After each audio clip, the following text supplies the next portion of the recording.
Everyone wants artificial intelligence right now. I mean, it is everywhere. Oh, absolutely. You can't sit through a corporate meeting without hearing about it. Right. But did you know that if you start an enterprise AI project today, you might as well just flip a coin? Honestly, a coin flip might have better odds in some cases. It's true. Barely 50% of these projects ever actually see the light of day. Yeah. They just never make it to production. Which is staggering when you consider the millions of dollars being poured into them. It really is. So welcome to this deep dive. Today, our mission is to figure out exactly why that failure rate is so incredibly high. We are taking you, the learner, on a journey into the hidden, intensely physical reality of the AI revolution. And that physical reality is something we so often ignore. Yeah, because when we talk about AI, we use language that makes it sound, I don't know, completely weightless. Right. We call it the cloud. Exactly, the cloud. We talk about neural networks thinking or algorithms learning in the background, like they exist in this ethereal void, completely disconnected from the real world. And that's because we've been conditioned over the last 2 decades of the internet to think of software as invisible and infinite. You just download an app, right? You open a web browser and it just works. It just works. But the reality of running enterprise-scale artificial intelligence is, well, it is the absolute definition of heavy industrial infrastructure. Wearing a very convincing disguise as a simple software upgrade. Exactly. It's brutal, heavy metal. It's plumbing. It's electricity. So we have a really fascinating stack of technical white papers today to unpack all of this. We're focusing heavily on enterprise AI infrastructure. Specifically looking at the deep deployment challenges highlighted by NVIDIA and Supermicro. Yeah, and we are going to explore the architectural framework of this unified management system called the SuperCloud Composer, or SCC. Which is a crucial piece of the puzzle. It really is. But before we get to all the futuristic cooling systems and the centralized command centers, we have to look at the baseline. We have to start at step 1. Right, we have to look at that 50% failure rate. This comes from a 2020 Gartner report called AI and Organizations. We need to understand why incredibly well-funded, highly motivated companies are just failing right out of the gate. The sheer disconnect between corporate ambition and infrastructure reality is just staggering. Because it's a boardroom mandate right now, isn't it? Oh yeah. The board says we must have AI by Q3. But the execution of that mandate crashes headfirst into physical and architectural walls. They treat AI like it's just another application you install on a server. Right. They totally ignore the massive physical integration required. Okay, so let's unpack this. Because the source material identifies a series of systemic hurdles, 6 of them, actually. And they are all interconnected. Yeah, so instead of just listing them out like a textbook, let's look at the typical journey of a company that decides, hey, we're going to build an AI platform today. A hypothetical doomed company. Exactly. And it almost always begins with this massive paradox of choice regarding tools and frameworks. It does. When an enterprise IT team gets tasked with deploying AI, they look at the landscape and they are immediately just overwhelmed. Because there's so much out there. Right. On one side, you have the hyperscalers, the massive public cloud providers. AWS, Google, Azure. Exactly. And they offer these highly polished, proprietary locked-in ecosystems. But on the other side, you have this vast, chaotic ocean of open-source community tools. Which are free, but complicated. Very complicated. You need a data preparation pipeline, you need a training framework, and an inference engine. Let's quickly define inference for the learner. That's the moment the AI actually answers a user's prompt, right? Yes. Or makes a prediction. Training is reading the textbook. Inference is taking the test. But assembling all those pieces, the prep, the training, the inference, is a total nightmare. The analogy I keep coming back to is it's like walking into a massive hardware store to build a house, but absolutely none of the tools are labeled. That's a great way to put it. And half of them require like a specialized engineering degree just to figure out how to plug them in. Yeah, so an IT team might cobble together some open source data prep tool they found on GitHub. Right? Then they try to connect it to TensorFlow for training. And then they try to push it to some proprietary inference server. And the moment they do, they hit the second phase of failure, which the text calls the performance bottleneck. This is huge. And the text is very explicit that performance is not just a matter of buying the absolute fastest, most expensive computer chips on the market. That is probably the most common and costly misconception in AI right now. Because you think, I bought the fast chip, I get the fast AI. Right. An executive signs a massive check for the latest graphics processing units. the GPUs, and they just assume performance is guaranteed. But AI infrastructure is an ecosystem, isn't it? It is deeply interconnected. You have to provision the exact ideal mix of GPUs, CPUs, data storage arrays, and network switches. Everything has to talk to everything else at lightning speed. Exactly. Yeah. Let's look at storage, for example. AI training requires feeding massive petabyte-scale data sets into the GPU. Just mountains of data. Right. So if your storage drives, or even just the network cables connecting those drives to the server, cannot push data fast enough to keep that incredibly expensive GPU fed, What happens? the GPU just sits there idle. It literally waits.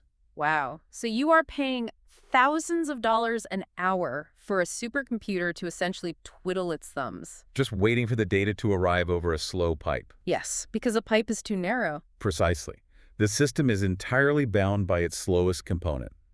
And that leads directly into the next phase of our doomed project scenario. Which the white papers label as risk. Right. When you try to piece together disparate hardware and software components to fix that bottleneck we just talked about, you encounter outright incompatibilities. Things just refusing to work together. Yeah, you might have a cutting-edge software stack, but it flat out refuses to communicate efficiently with a specific brand of network switch you already have in your rack. Or a slightly older CPU architecture. Exactly. And suddenly you find yourself entirely unable to guarantee a baseline level of performance. Which brings up a pretty glaring question. Why can't the IT team just troubleshoot this?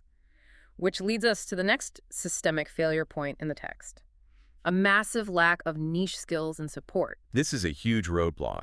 Because the open source community is brilliant, sure, but open source developers on a message board are not going to answer a frantic phone call at 2 in the morning. They are absolutely not. Especially when your company's critical AI deployment just completely crashed. Right.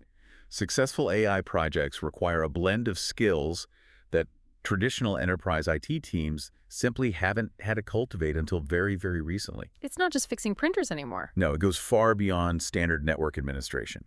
You need operations staff who are highly fluent in managing virtual machines, or VMs, alongside complex containerized deployment environments like Kubernetes. Let's translate that for the learner really quick. A virtual machine is basically like splitting one giant physical server into several smaller, independent virtual computers. Exactly, each running its own full operating system. And a container, which is what Kubernetes manages, is even lighter than that. It just packages up the specific code and libraries needed for one application to run. Right, it just shares the host operating system. But knowing when to use a VM and when to use a container for AI workloads, that is an art form. It's a profound architectural decision. It is, and on top of that infrastructure knowledge, you need data managers who understand how to cost-effectively gather, sanitize, and verify those massive data sets. Because of the old saying, right? Garbage in, garbage out. Exactly. If you feed an AI model garbage data, it will confidently output garbage predictions. And most lean corporate IT teams just do not have this highly specific blend of data science and virtualization skills natively in-house. They just don't have the headcount or the training. Right. So our hypothetical company has mismatched tools. Their incredibly expensive GPUs are bottlenecked by slow storage. Right. Their open source software won't talk to their proprietary hardware. And their local IT team is pulling their hair out trying to learn Kubernetes on YouTube on a Friday night. It's a recipe for disaster. Which naturally causes the next hurdle, manageability. The project just completely spirals out of control. They can't secure the environment, and they can't optimize the stack. And then we hit the final nail in the coffin, according to the Gartner data, scaling. Yeah, scaling is where the AI projects that actually manage to survive the laboratory environment go to die. That's a grim way to put it. But it's true. Getting a proof-of-concept AI model to run on a single server under a desk is one thing. Right, anyone can do that. But taking that model and scaling it up to serve 10,000 employees globally, while the size of your data set is literally doubling every single month, that breaks traditional IT architectures. It just snaps them in half. Maintaining performance as the job size increases, especially while relying on a lean IT team, is the ultimate hurdle. So to recap, it sounds like companies are going out and buying a highly sensitive, incredibly powerful Formula One engine. That's the AI software. And they are trying to drop that F1 engine into a standard, everyday commuter car chassis, which represents their legacy IT infrastructure. It's a perfect analogy. And then they stand around looking shocked when the transmission snaps in half the second they hit the gas pedal. They blame the engine, but the chassis was never built for it. But I have to push back here, or at least I want to ask the question that I guarantee you, the learner, might be shouting at your device right now. Go for it. Why not just rent the Formula One track? I mean, is this 50% failure rate just an issue of companies being cheap and not buying enough cloud space? It's a fair question. Can't a business just throw an unlimited public cloud budget at AWS or Google Cloud and make all these integration hurdles just magically disappear? It is the most logical assumption. And frankly, it's exactly what the industry has been conditioned to do for the last 10 years with standard software. Right, just move it to the cloud. Exactly.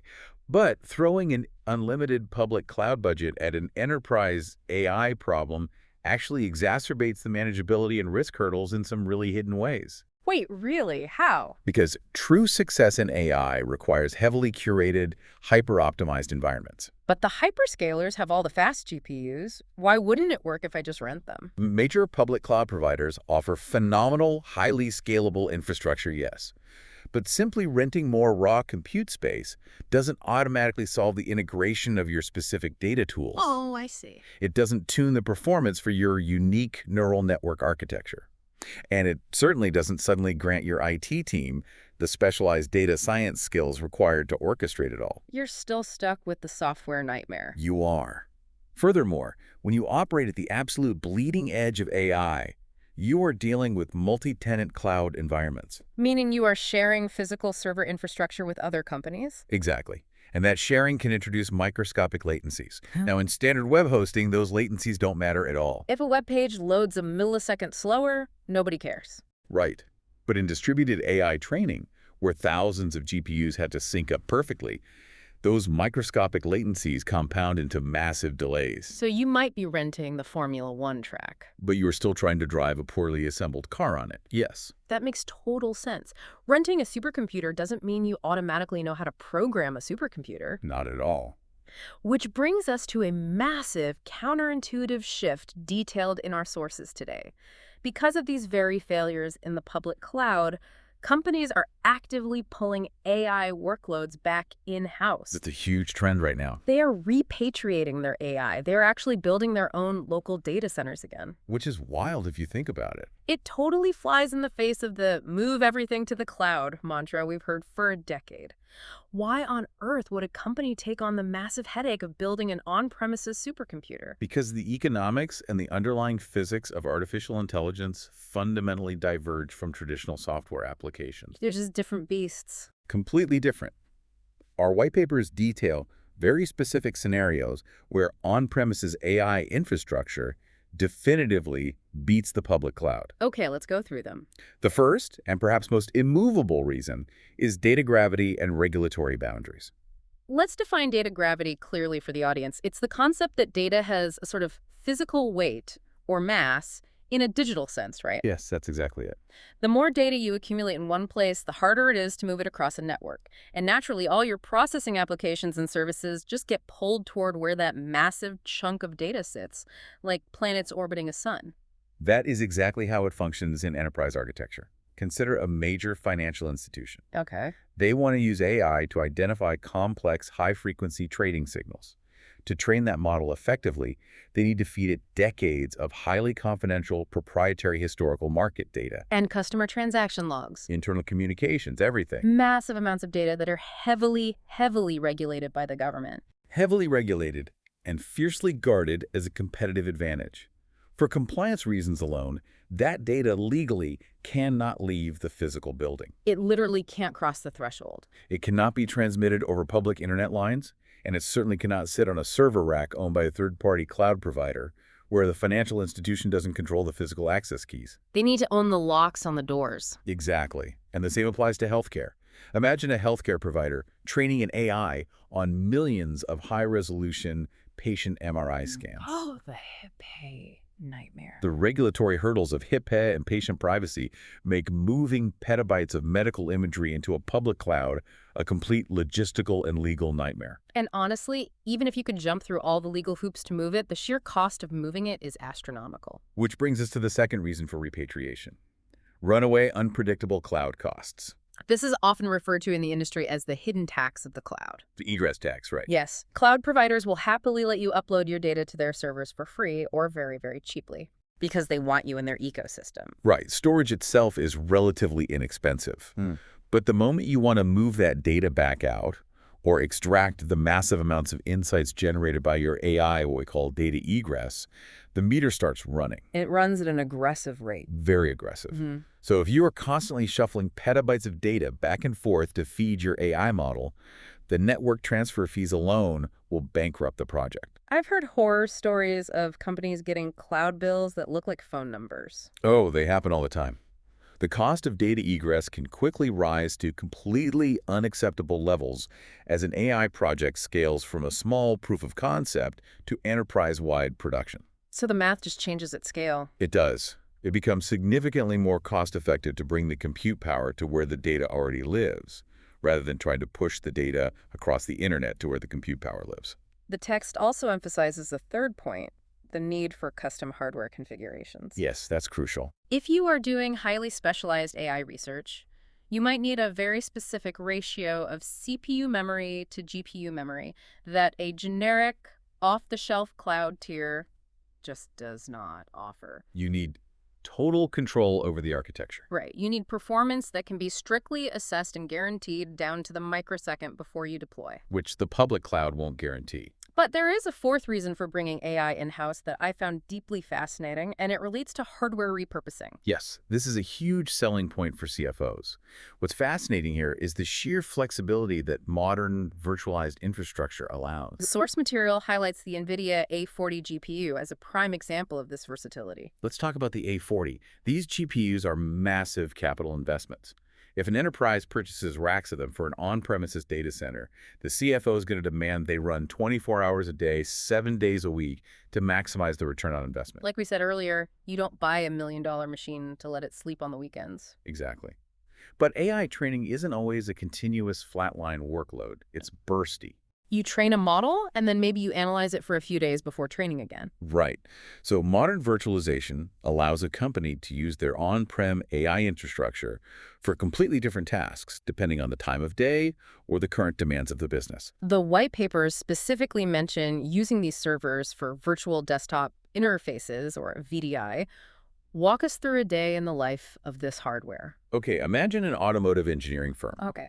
During the standard workday, let's say from 9 a.m. to 5 p.m., the IT department dynamically allocates the power of those massive NVIDIA A40 GPUs to run virtual desktop interfaces. So what does that mean for the actual engineers? It means the heavy 3D CAD modeling and graphics rendering for the engineering team isn't happening on their local underpowered laptops. It's happening on the massive servers in the basement. And just streaming flawlessly to their screens over the local network. Exactly. So the GPUs are acting as high-end graphics cards for human workers all day long. That's incredibly efficient. But then, at 5 p.m., when the engineers log off and go home, an automated script flips the allocation. It just reassigns the power. Yes.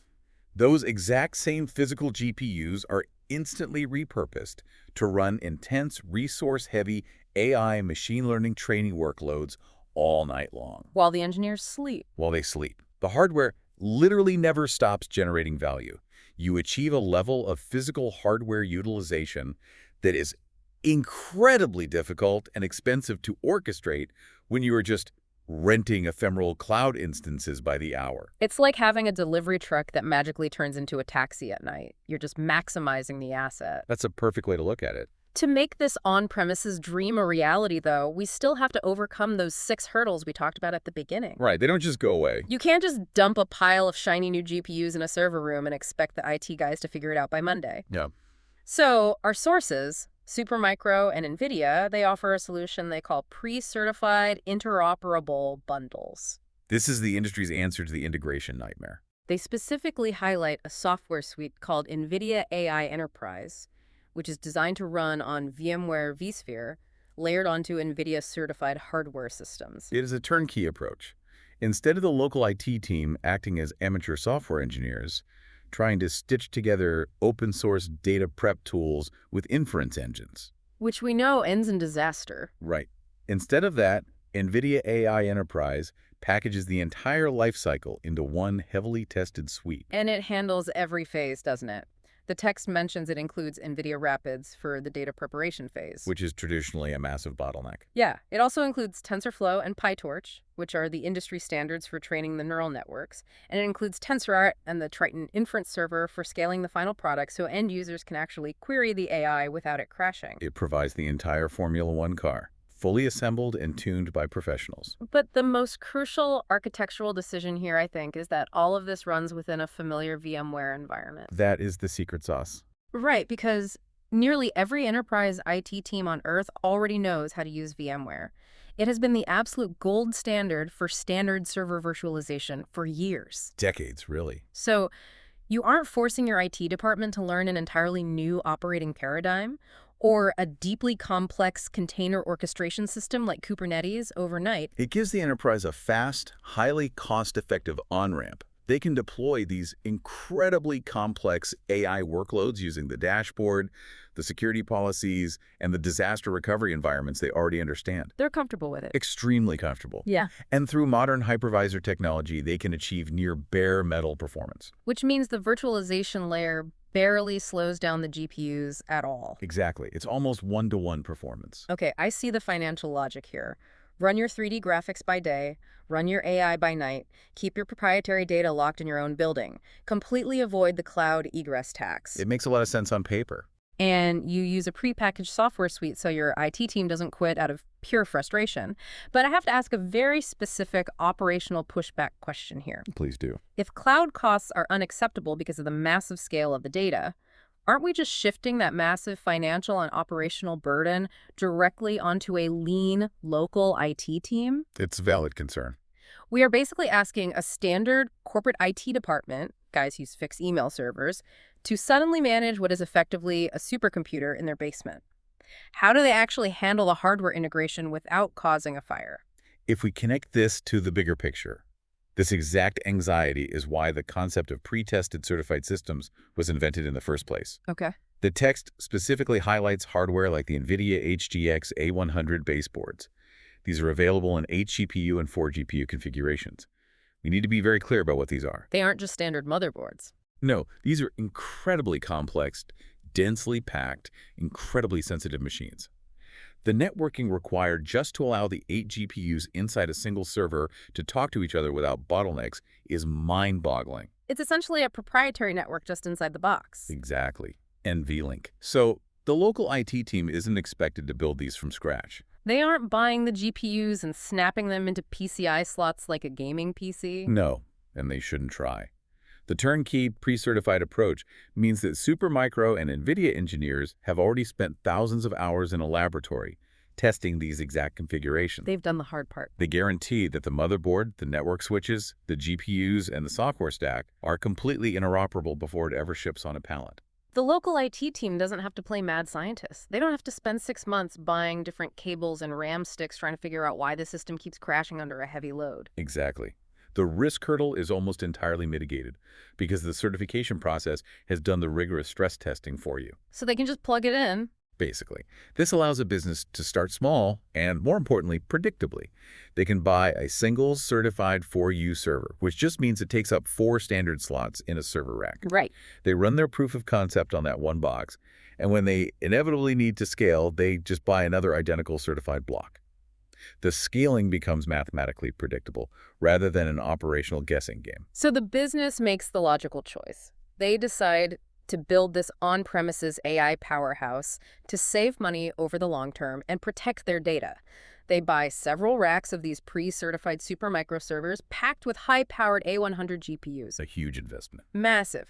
But by successfully doing this, by packing all that immense compute power into a local room, they inadvertently trigger a massive physical crisis inside their data center, a crisis that traditional air conditioning simply cannot fix. And we are now moving away from software integration and entering the realm of pure physics. Yes. Here's where it gets really interesting, because we are transitioning from a computer science problem to a thermodynamics problem. We are talking about a fundamental shift in the physical laws of data center design, driven by a metric called thermal design power, or TDP. The SuperCloud Composer white paper highlights a pivotal, undeniable shift. CPU and GPU thermal design power is increasing so dramatically that blowing cold air over them is becoming completely inefficient. And financially unsustainable. To understand the crisis, we really have to look at how data centers have operated for the last 40 years. It was based on a very simple principle of ambient heat exchange. Right. You build a room with a raised floor, you pump very cold air from massive computer room air conditioning units, which are called CRAC units, Yeah. under the floor. Right, the air gets pushed up. That cold air is forced up through the front of a server rack, it passes over the silicon microchips, absorbs the heat they generate, and the now hot air is exhausted out the back of the rack to be cooled again. It's basically a giant, highly engineered wind tunnel. Yes, but the power densities required by AI workloads have completely broken the physics of that wind tunnel model. How so? Give us some numbers. Okay, a traditional enterprise server might draw, say, 300 to 500 watts of power. Okay, totally manageable. A single modern AI server packed with 8 high-end GPUs can draw 6,000 to 10,000 watts. Whoa. And almost all of that electrical energy is converted directly into heat. So the chips are generating so much heat in such a tiny, dense physical space that traditional fans are physically incapable of moving the heat away fast enough. Exactly. The air itself, as a medium of heat transfer, cannot absorb the thermal energy at the rate the chip is generating it. Air is actually a terrible thermal conductor. That's why we use insulated air pockets and winter coats, right? Exactly. So if you try to cool a rack of modern AI servers with air, the fans inside the servers have to spin at literal jet engine speeds. Which is incredibly loud. Deafening. And it consumes massive amounts of electricity just to run the fans. And even then, the chips will still overheat and thermally throttle. Meaning they intentionally slow themselves down to avoid melting. Yes, which completely ruins the performance you just paid millions of dollars for. You cripple your own supercomputer because you can't cool it. So if air is dead for high-end AI, what is next? Liquid. Liquid is the only way forward. The white paper states emphatically that liquid cooling is no longer a niche technology. 10 years ago, liquid cooling was for, extreme gamers overclocking their PCs in their bedrooms. Right, with the neon tubes. Or highly specialized government supercomputers. Today, it is a foundational mandatory technology for standard enterprise data centers. Liquid cooling introduces a completely new physical anatomy to the server room. We aren't just looking at standard motherboards, RAM, and power supplies anymore. What else is there? The infrastructure now includes cooling distribution units, or CDUs. It includes facility-level fluid loops. The white paper lists various methods to achieve this: in-rack cooling, in-row cooling, sidecar units, and rear-door heat exchangers known as RDHX. I really want you, the learner, to picture this, to understand the scale of the change. You have to picture a modern AI data center, less like the dusty humming server room with blinking lights that you might be used to from the movies, and much more like the engine room of a nuclear submarine. That is the perfect visual. You have literal miles of complex plumbing. You have liquid coolant, often highly engineered dielectric fluids, or chemically treated water pumping directly over the ultra-hot silicon processors. The efficiency gained here is monumental because the thermal capacity of liquid, its ability to hold and carry away heat, is magnitudes higher than air.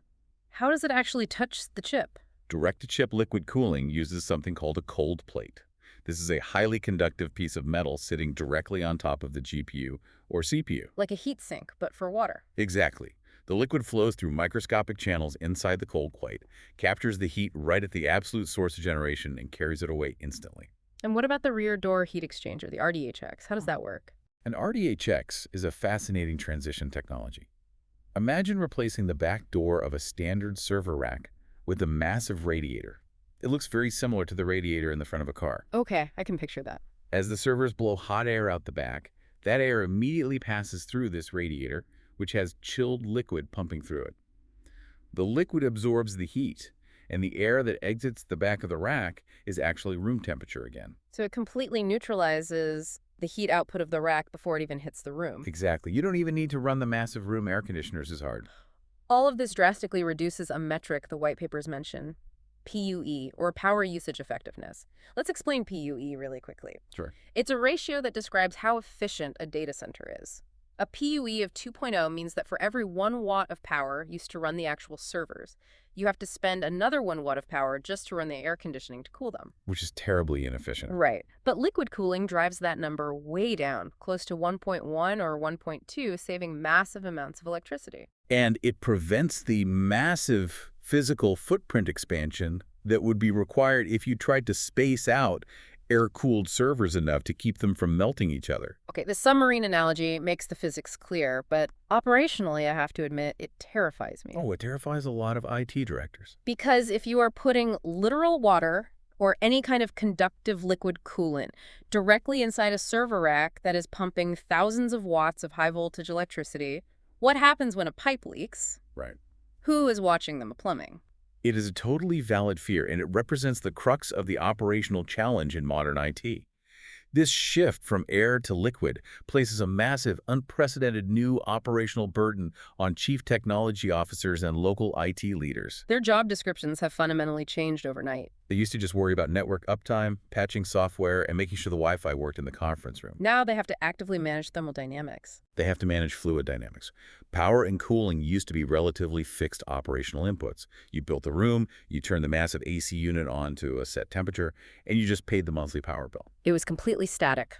But in an AI data center, power and cooling are highly variable and completely workload dependent. Because AI training isn't a steady hum, it's a violent spike in demand. Exactly. If a team of data scientists kicks off a massive new AI training run on a Monday morning, the electrical power draw of those GPU racks spikes instantly from idle to maximum capacity. In milliseconds. In milliseconds, the thermal density of those chips skyrockets. The liquid cooling system cannot be static.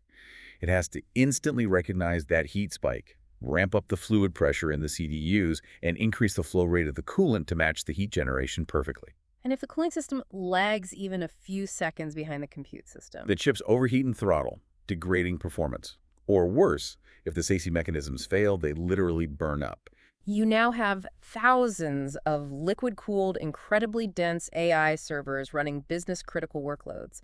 To avoid catastrophic failure, you need a system that can see everything at once. You need a centralized intelligence that can monitor both the silicon microchips and the plumbing infrastructure simultaneously. Which leads directly to the core of our second source document and the solution to this chaos, the SuperCloud Composer, or SCC.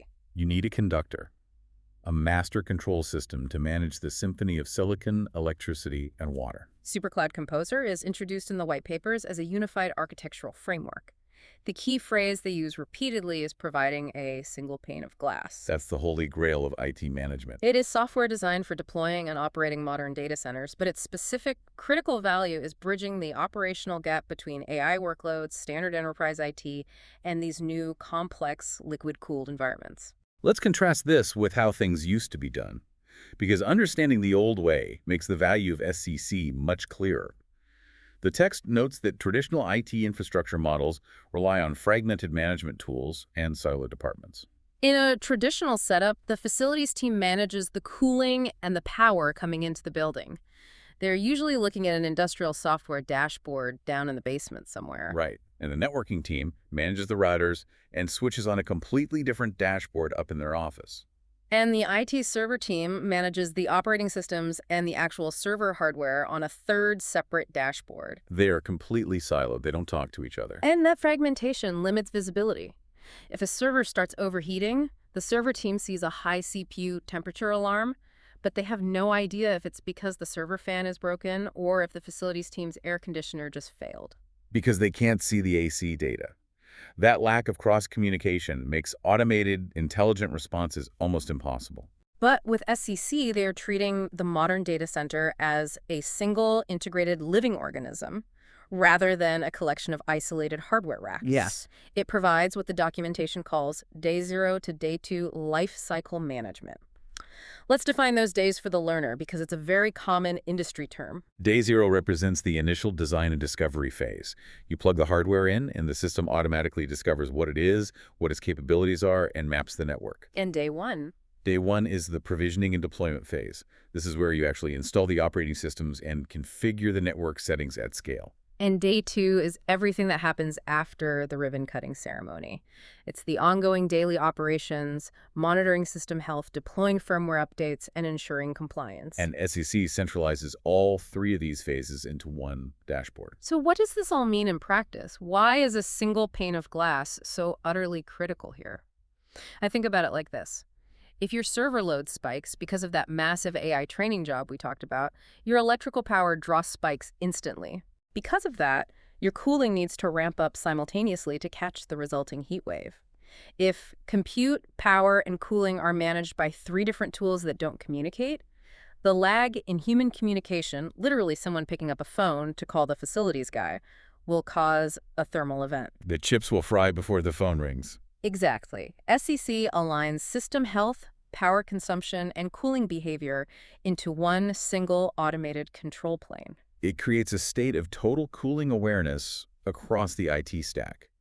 The software managing the workload on the server knows exactly what the physical cooling distribution unit is doing, what its flow rate is, and what its capacity is. It enables predictable operations and incredibly safe scaling. So if a company wants to deploy this conductor, how do they actually install the brain itself? It's surprisingly flexible. The text mentions SCC can be deployed as a virtual appliance, meaning it runs as a virtual machine within their existing VMware cluster, or it can sit right on bare metal Linux on a dedicated server. It has high availability installation options, meaning if the server running SCC crashes, a backup instantly takes over. It sounds like you can tailor this conductor to however your data center's nervous system is already built. It offers massive deployment flexibility, which is an absolute prerequisite for enterprise adoption. You can't force a company to redesign their entire management network just to install a management tool. That would be a tough sell. But what is truly vital about SCC is how it actually communicates with all this incredibly diverse hardware: the servers, the switches, the power strips, the liquid pumps. SCC achieves this by heavily leveraging a Redfish northbound API. Okay, this is a dense technical concept, so let's translate this clearly for the learner. What exactly is Redfish? What does northbound API mean? And why should anyone care? Let's break it down. An API, an application programming interface, is simply a way for two pieces of software to talk to each other. Right, it's a bridge. Historically, every hardware manufacturer had their own proprietary, closed way of communicating with their servers. If you bought Dell, you used Dell's language. If you bought Supermicro, you used theirs. Which made managing mixed environments an absolute nightmare. Redfish is an open, industry-standard language created by the broader tech community to solve this.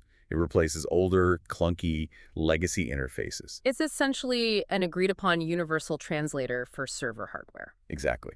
Now, the northbound part refers to the direction of communication in a software architecture. Southbound communication goes down to the physical hardware, the bare metal chips. Right.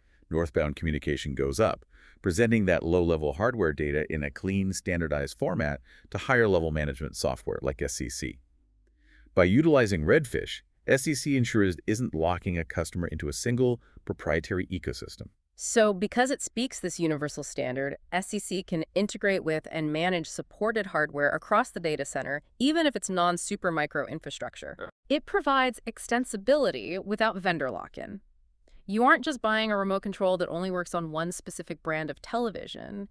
You are buying a universal smart home hub for the entire data center organism. And that universality is what allows it to gather telemetry from every corner of the facility, which is critical for the safety protocols we need to discuss next. Right, because we know what SEC is on a high level now. It's the universal conductor.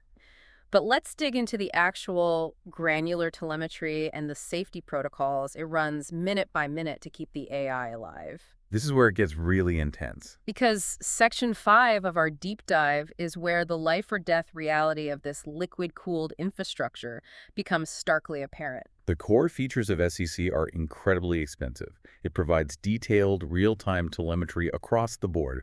We are talking about time series analytics, meaning you can track historical trends in temperature and power over months. To see if something is slowly degrading. Exactly. It gives POD-level views, allowing you to monitor entire clusters of racks as a single entity, and deep component-level rack management. But where it truly differentiates itself from legacy software is in the liquid cooling monitoring and leak detection. The text highlights specific CDU telemetry.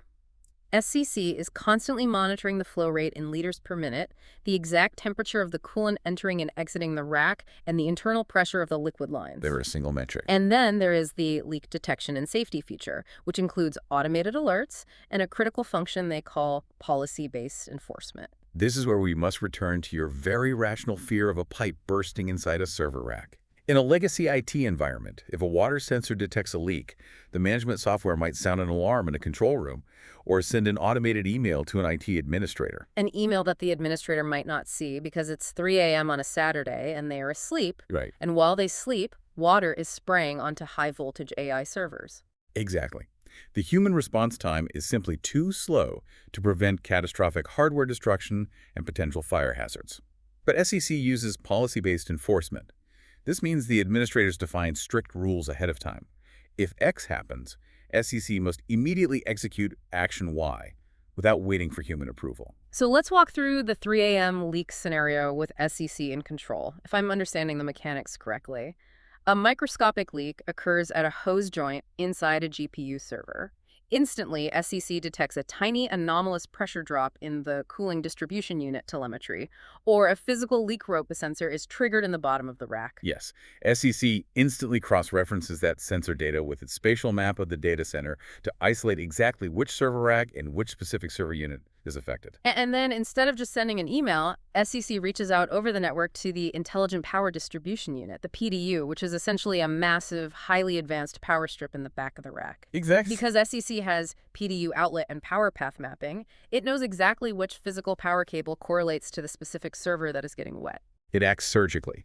SEC commands the PDU to instantly cut electrical power to that specific outlet. It just kills it. It effectively isolates the server, safely kills the high voltage, and pauses the AI training job that was running on it, all before a single drop of water can bridge a live circuit and cause a short. It does this in milliseconds. And it does all of this before the IT administrator's phone even rings to wake them up. It surgically removes power from the hazard zone without taking down the other healthy servers in the rack. It will also communicate with the facility-level cooling valves to isolate the fluid loop for that specific rack, stopping the flow of water to the leak, while ensuring the rest of the data center environment remains thermally stable during the localized event. That level of automated, instantaneous safety orchestration is the only way you can responsibly run liquid cooling in an enterprise environment. It's non-negotiable at this scale. It is an incredible technological safety net. But as I was reading through the core features list in the white paper, something else stood out to me as slightly odd. What's that?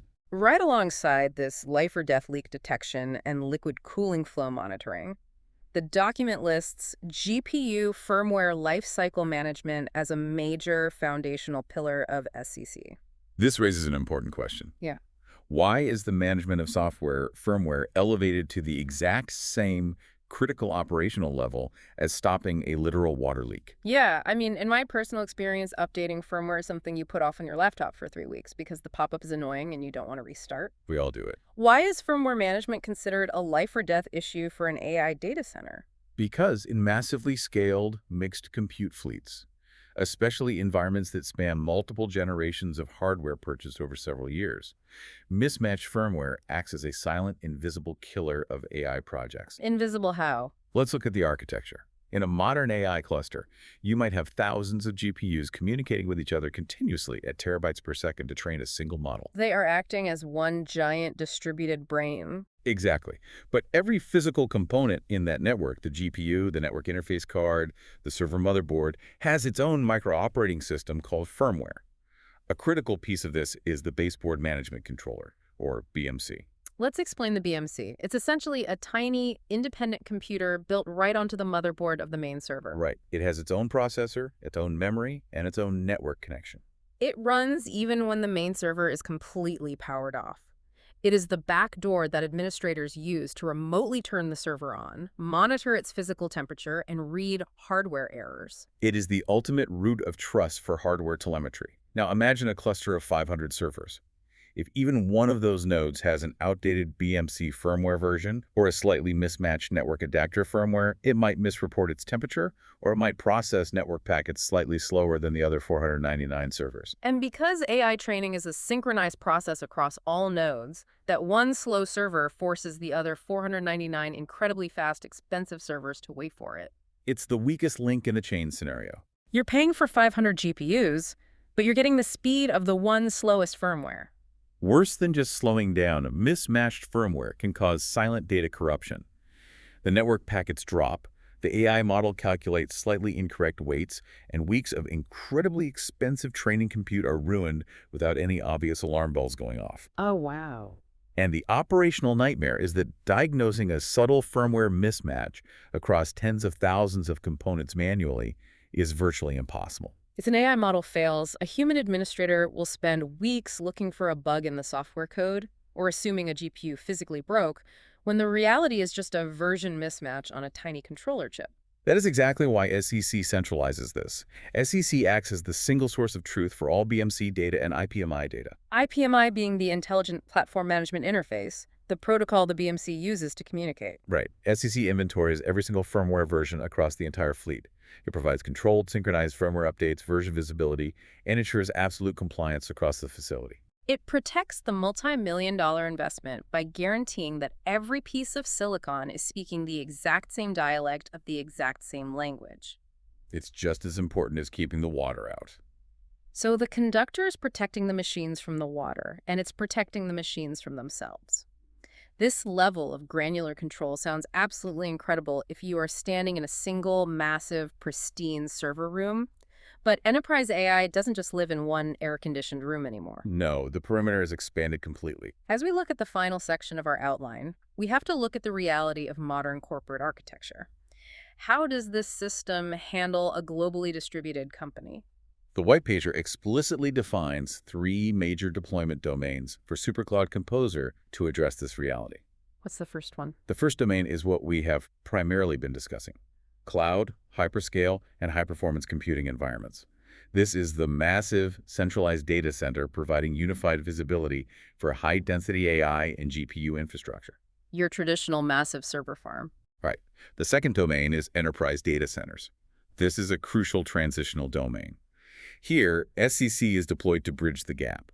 It sits alongside traditionally operated air-cooled infrastructure, like your company's standard email servers, web hosts, and SQL databases, and delivers unified monitoring across both that legacy compute and the newly installed liquid-cooled AI pods within the same building. It allows the IT team to use one dashboard for the old stuff and the new stuff. Exactly. You don't have to rip and replace your old management systems. And the third domain. The third domain is edge and IoT Internet of Things deployments. And operationally, this is perhaps the most challenging frontier in AI infrastructure. I was going to say, it is one thing to have highly sensitive liquid-cooled hardware in a massive clean room data center with a dedicated facilities team standing by, but edge computing means taking these AI servers and putting them out in the wild. Literal wild. We are talking about deploying AI inference nodes at the base of a cellular tower, in the dusty back room of a retail store, or out on a literal oil rig in the ocean. The source material lists all these target industry verticals: financial, healthcare, retail, manufacturing, energy. Does SCC really have the capability to monitor a liquid-cooled server sitting on a vibrating oil rig in the middle of the North Sea? That extreme scenario is exactly the point of SCC's unified monitoring capability. The architectural philosophy is that the edge shouldn't be a dark spot on your map. It can't be, not with that hardware. SEC is built to scale seamlessly from monitoring a single high-value rack in a closet to a massive multi-site data center spanning continents. Through one unified control plane, a single engineering team sitting in a comfortable headquarters in London or New York can monitor the thermal health, the cooling line pressure, and the firmware compliance of an edge server sitting on that North Sea oil rig globally, just as easily as they monitor the server sitting down the hall. So whether the server is 3,000 miles away or 3 doors down, the single pane of glass gives you the exact same level of granular telemetry and control. Let's connect this back to some of those industry verticals mentioned in the white papers, just to make it incredibly real for the learner. Let's look at the financial sector. In finance, specifically high-frequency trading, latency is the ultimate enemy. Milliseconds of delay can equal millions of dollars in lost opportunities. So they can't wait for the cloud. They simply cannot rely on the inherent network variability of a public cloud provider. They require pre-certified, heavily optimized on-premise AI systems, often utilizing aggressive liquid cooling to maximize the clock speeds of the processors without melting them. They push those chips to the absolute limit. They do. And SCC ensures that localized infrastructure runs at absolute peak optimization continuously without thermal throttling. We also mentioned healthcare earlier. We talked about AI image processing for MRIs or X-rays. That requires extreme data privacy and security to protect patient records. It strictly necessitates on-premises deployment behind hospital firewalls. And SEC's there too. Right. SEC provides the governance and compliance tracking to ensure that that highly secure data environment is physically stable, properly cooled, and running the latest, most secure firmware patches. And if you look at retail or manufacturing, AI is increasingly being used to optimize global supply chains in real time, or to ingest thousands of sensor data points to predict catastrophic equipment failure on a factory assembly line. Which almost always requires edge deployments. Yes, because if a robotic arm on an assembly line is about to fail, you need the AI inference happening right there on the factory floor. You can't afford the latency of sending the sensor data back to a central cloud hub in another state, waiting for the AI to process it, and sending the shutdown command back. The arm will have already crashed. Exactly. The intelligence must live at the edge. But managing thousands of distributed edge nodes across hundreds of global factories used to require massive distributed IT teams. People physically driving in trucks to check on servers. Right. SEC allows the central IT team at headquarters to manage, update, and monitor the thermals of those highly distributed edge nodes as if they were all sitting in the same building. It is truly a holistic approach to a massively complex physical problem. As we wrap up this deep dive into the hidden physical reality of AI, it is abundantly clear that the true bottleneck to the AI revolution isn't just software capability anymore. Not at all. We have brilliant algorithms, we have astonishing neural networks. The actual bottleneck is the plumbing. It is the electrical power delivery. It is the precise automated management of thermodynamics. The transition from ambient air cooling to direct-to-chip liquid cooling represents a permanent, irreversible shift in human technological infrastructure. It's not going backward. No. And navigating that massive shift requires moving away from the fragmented, siloed legacy management tools of the past toward unified, automated, and strictly policy-driven architectures like SuperCloud Composer. So let's briefly recap the journey we've taken you on today. We started with a startling reality check, a 50% failure rate for enterprise AI deployments. A very expensive coin flip. We explored how that failure is largely driven by a systemic mismatch between boardroom software ambitions and the harsh realities of IT infrastructure integration, lacking skills, and performance bottlenecks. We then explored the compelling counterintuitive case for repatriating those AI workloads back on premises. Getting out of the cloud. Right. This shift is driven by the immovable laws of data gravity, the need for data privacy, the runaway costs of cloud egress fees, and the availability of pre-certified interoperable hardware bundles from NVIDIA and Supermicro that run seamlessly on familiar VMware environments, allowing companies to repurpose hardware for different tasks day and night. But, as we learned, bringing that immense compute power in-house forced these companies to face the literal physical heat of the hardware. The skyrocketing thermal design power of modern GPUs has rendered traditional air cooling completely obsolete for high-end AI, necessitating the adoption of complex, facility-wide liquid cooling infrastructure. Turning data centers into something resembling a submarine engine room. And finally, we unpacked how the SuperCloud Composer acts as the essential conductor for this complex new reality. By providing a single pane of glass and utilizing open Redfish APIs, it orchestrates the electrical power, the microchip firmware, and the liquid coolant in real time. It's the brain behind the brawn. It uses policy-based enforcement to autonomously detect and isolate leaks. It manages multi-generation hardware fleets to prevent silent data corruption, and it scales from massive hyperscale centers all the way down to isolated edge deployment. It is the ultimate intelligence keeping the heavy metal humming so that the ethereal cloud can continue to exist. I want to leave you with a final thought to mull over, something that builds on everything we've uncovered in these white papers today. The next time you use an AI tool, whether it's generating a beautiful image on your phone or instantly summarizing a dense legal document, and it gives you a seemingly magical answer in 2 seconds, take just a moment to think about the immense physical footprint of that digital thought. It is incredibly easy to take for granted when it is hidden behind a sleek interface. It really is. We are trained to ignore it. But behind that single line of text appearing on your screen, think about the highly engineered dielectric coolant rushing through a copper cold plate. Think about the automated sensors actively monitoring a fraction of a degree in temperature change to prevent a meltdown. Think about a unified architecture silently orchestrating thousands of physical components, actively managing fluid pressure, electrical routing, and firmware dialects across the globe just so you can generate that one answer. The future of software, as weightless and magical as it seems, is entirely dependent on the perfection of heavy, brutal industrial hardware. It has been a pleasure unpacking the reality behind the magic with you today. Keep questioning the infrastructure that builds our world. Thanks for joining us on this deep dive into the physical reality of AI.